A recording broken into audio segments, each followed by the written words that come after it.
pick where we are most likely taking the underdog. And maybe there's some lines out there to where Indiana maybe is favored, but I think most of it is Fighting Irish. As we have one more game to preview, and that is SMU heading to Happy Valley, take on Penn State in another first round game, first of its kind in a venue that does deserve an event like this, a college football playoff game in not only South Bend, Austin, or the Shoe, but we also get one here in Happy Valley. This is just nothing but wins for college football fans, I would say, with this new format that we get these extra games on campus that turn into, eventually bowl games. Gotta love it. You gotta love it. Especially for some schools that have weird scheduling to where they have home games in alternate locations. South Bend fans get an extra home game that they lost, I think, to Army at Yankee Stadium, technically. But anyways, we're talking about SMU versus Penn State, the Ponies versus the Nittany Lions. Probably I think, least talked about game in my head, I would say. We've only watched a few games between these two programs. Penn State, we did the Ohio State game earlier this season, but we also kept an eye on them throughout 2024. The game against Bowling Green, I think most Nittany Lion fans want to forget that happened earlier uh, in this campaign for Penn State. That was just a awful performance throughout, but the talent, the wants prevailed, and that could have been the game that ultimately could have kept them out of this college football playoff. If they would have lost to a MAC school at home, in that nature, being down at halftime and then continuing to be down up until I think the end of the third, beginning of the fourth is where they finally turned it around. We might see a similar case. They also ran into this similar problem against USC on the road. But are they going to be behind this SMU school? I don't think so. I think we saw an unfortunate example of when the Ponies finally run into a program that has been pumping in talent. The coaching staffs, I don't want to say are completely elite, but they have been, attracted to come to those programs for a reason and have been, successful. When SMU, unfortunately, again, runs into those kind of programs, it just doesn't seem like it's going to go their way. We saw this happen last week again against Clemson.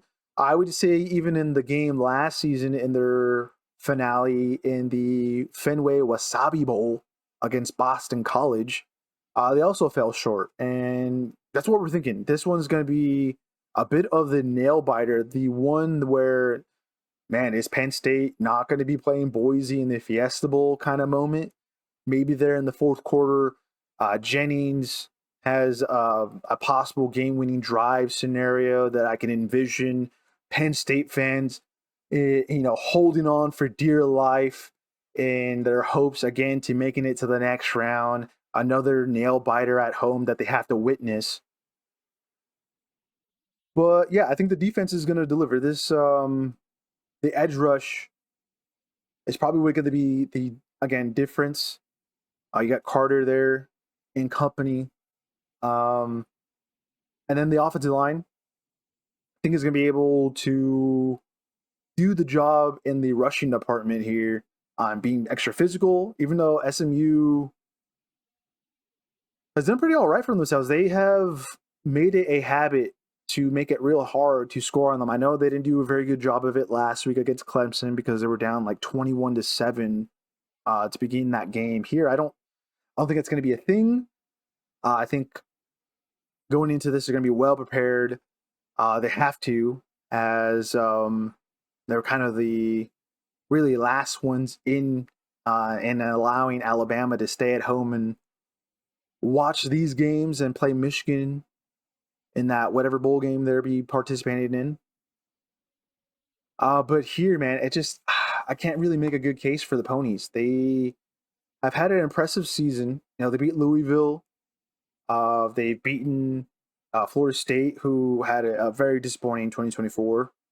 But going into that week, a lot of people were like, "Okay, Florida State's going to turn on. They're going to beat these wannabe ACC school," and it didn't turn out that way. And there was other games as well where it was like, "Is this the week Southern Methodist is going to fall apart?" But it hasn't. It just really hasn't. What this team really likes doing is getting up early, scoring as much points as they can in that first half, so that they can hit a kind of a cool down period where this team does have a bit of a lull in them if they don't get things going early.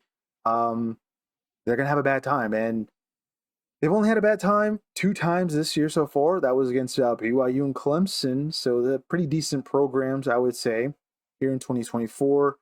Penn State, it's gonna be I think a little bit of a hard ask. I think.